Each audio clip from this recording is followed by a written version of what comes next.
ఇది తిరుమలలో జరిగిన రియల్ స్టోరీ.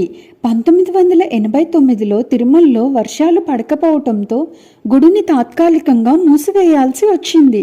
అప్పుడు తిరుమల ప్రధాన పూజారి వర్ణదేవునికి యజ్ఞం చేస్తేనే మన సమస్య తీరుతుందని చెప్తారు.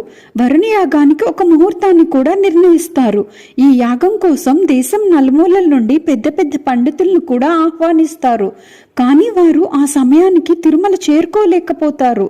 అప్పుడు తిరుమల ప్రధాన పూజారికి ఏం చేయాలో అర్థం కాలేదు. పూజారి వెంకటేశ్వర స్వామిని ప్రార్థన చేసి ఒక సంకేతం ఇవ్వమని అడుగుతారు. అలా స్వామిని ధ్యానిస్తూ ఉండగా అర్ధరాత్రి దాటాక ఒక్కసారిగా గుడిలో గంటలు అన్నీ మోగుతాయి. అది సంకేతంగా తీసుకుని తర్వాత రోజు వర్ణదేవుని జపాన్ని ప్రారంభిస్తారు. 3 రోజులు పగలు రాత్రి కంటిన్యూస్గా వర్ణదేవుని జపాన్ని చేస్తారు. కానీ ఒక్క చుక్క వర్షం కూడా పడదు. దాంతో నిరాశ చెంది జపాన్ని ఆపేసి ఎవరింటికి వారు వెళ్తున్నప్పుడు మేఘాలు లేకున్నా కూడా ఒక్కసారిగా భారీ వర్షం పడుతుంది.